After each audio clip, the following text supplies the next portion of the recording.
The gradient is given by the formula y2 minus y1 over x2 minus x1, and we have 4 take away minus 5 and 7 minus 4.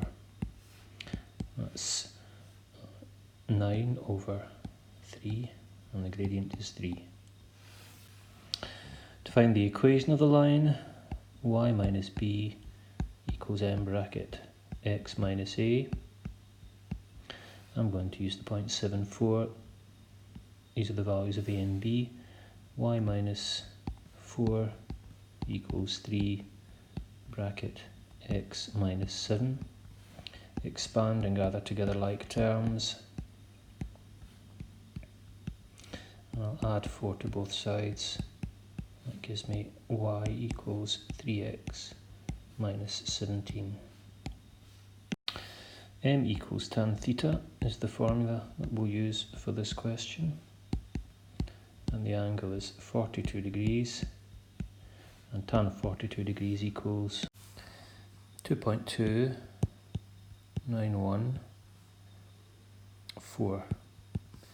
We round the answer to 3 significant figures. I'm going to take these 3 digits, and that'll give me 2.29.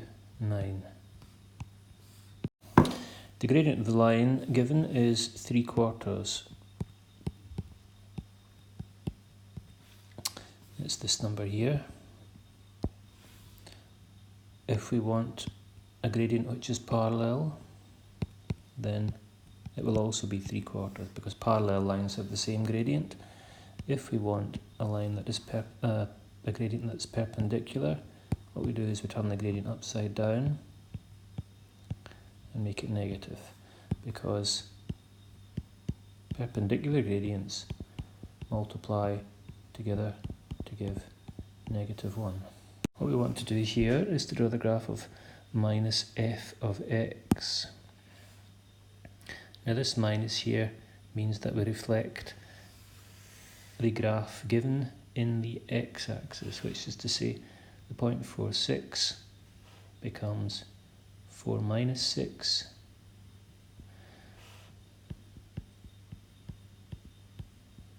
and the point 0 minus 3 becomes 0, 3.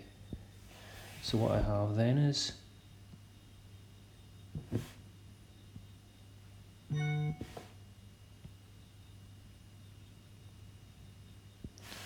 this is y equals minus f of x.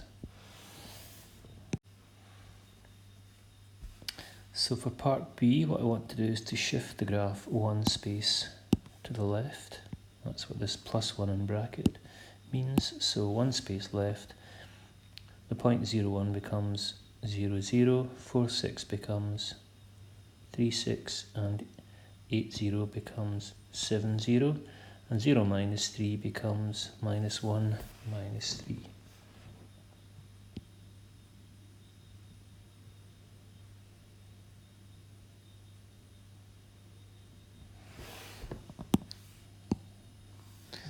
What I want to do now is just to label some of these points. So this is the point 3, 6.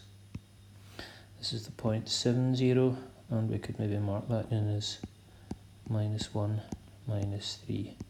And this is the graph of y equals f of x plus 1.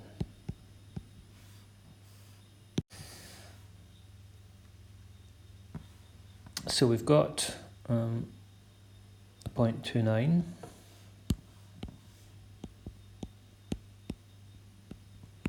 And we've got an equation y equals a to the power of x, and I want to find the value of a.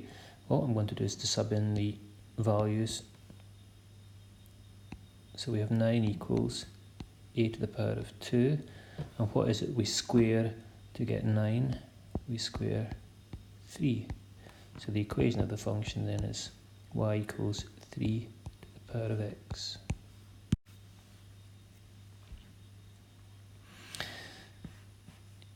If this function is y equals 4 to the power of x, this function, the inverse function, is y equals log to the base 4 of x.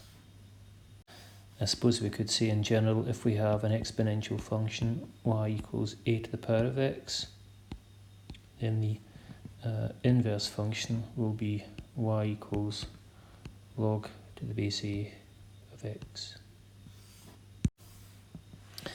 F of g of x is f of 2x plus 1. So we go to the function f and replace the x with 2x plus 1.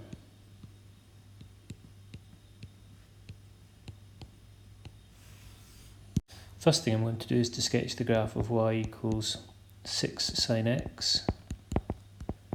The maximum value is 6. The minimum value is minus 6. So we have 6 and minus 6. What I'm going to do is to mark here as... Now, we're going to have to use radian measures, so that's 2 pi radians, or 360 degrees. Half of that space is pi, or 180 degrees. Half again gives us pi by 2, 90 degrees, and half of this region gives us 3 pi by 2, which is 270 degrees. The graph of the sine function looks something like this. If I just draw it in as a dotted line,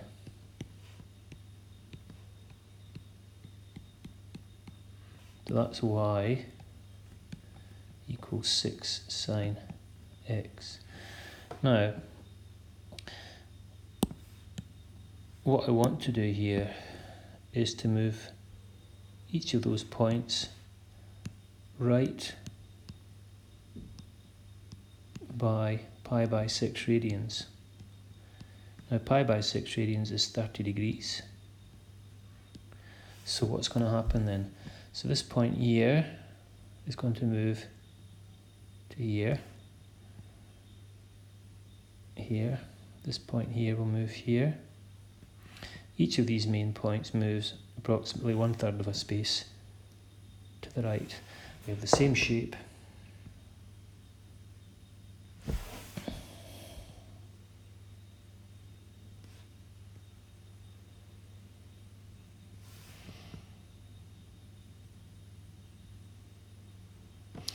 Now there's just one thing. You can see that there's a gap here, and we've got too much of a curve here. So what I'm going to do is to chop this part off, this part here.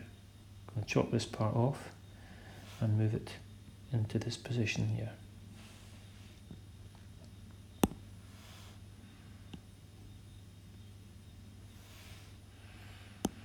And that gives us the graph that we desire, and that's y equals 6 sine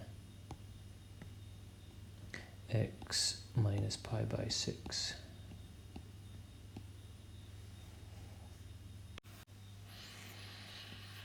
What we have to do now is to identify the turning points.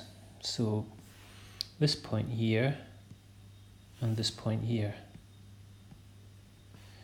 Now, we know that the y-coordinate of this point is minus 6, and the y-coordinate of this point is 6. But what about the x-coordinate? It was at 90 degrees. 90 plus 30 is 120 degrees, and 120 degrees is 2 pi by 3 radians. So that's 2 pi by 3.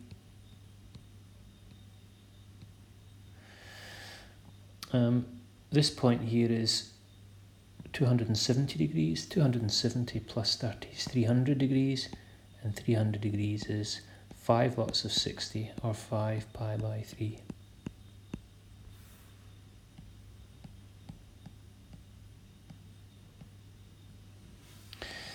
What we're going to do next is to work out this point. That's the y-intercept. The y-intercept always occurs when x equals 0.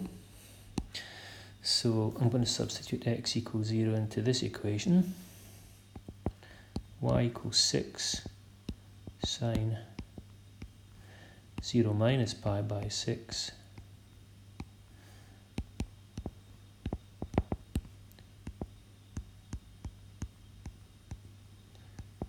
and that's minus, if I put that into a calculator, you'll get minus 3. And the last thing to do is to work out the coordinate of this point and the coordinates of this point here. So the first point then was at 0. So this point here was at 0 and it's been moved 30 degrees to the right. Now 30 degrees is pi by 6 radians. And of course the y coordinate of that point is 0. What do we have here? We have, so this point is 180 degrees. 180 plus 30 is 210 degrees. And 210 degrees it's 7 lots of 30, which means it's 7 pi by 6. 7 pi by 6, and the y coordinate is 0. Differentiation, what we have to do is to prepare this for differentiation. So this first term is 3x to the power minus 4, and the square root of x is x to the power of 1/2. So dy by dx then is 3 times minus 4x to the power of minus 5 plus 1/2 x to the power of minus 1/2. And that's minus 12. I could leave that as x to the power of minus 5, or I could take the x back down, plus 1 over 2 x to the power of 1/2, or square root of x. Find the gradient of the tangent. What we have to do first is to differentiate the function. So dy by dx equals 2x minus 5. And to find the gradient, what we're going to do is to replace x with the value 4. So it's 2 lots of 4 minus 5. 8 minus 5 is 3. We can then use the equation y minus b equals m bracket x minus a, with the points a and b. So y minus 2 equals 3 bracket x minus 4. Expand.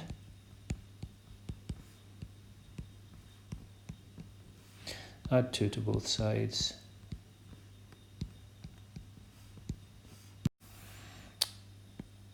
When we differentiate cos, we get negative sine.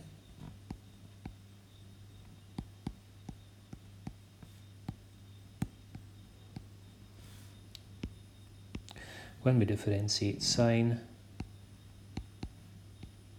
we get cos.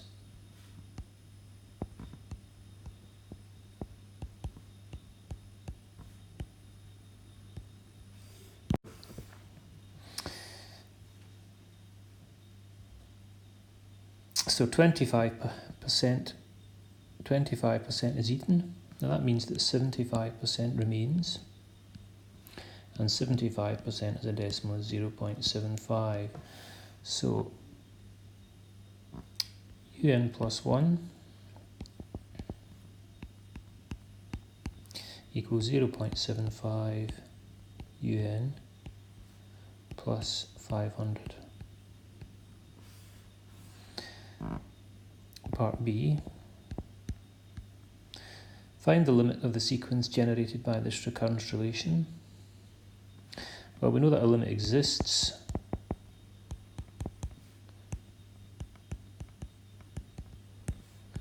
Since this number here lies between minus 1 and 1, and the formula for that limit is L equals B over 1 minus A, which is 500 over 1 minus 0.75.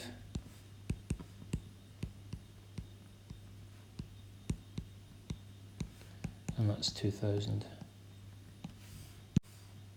Part 2. In the long term, can the colony survive? Yes, as the population settles at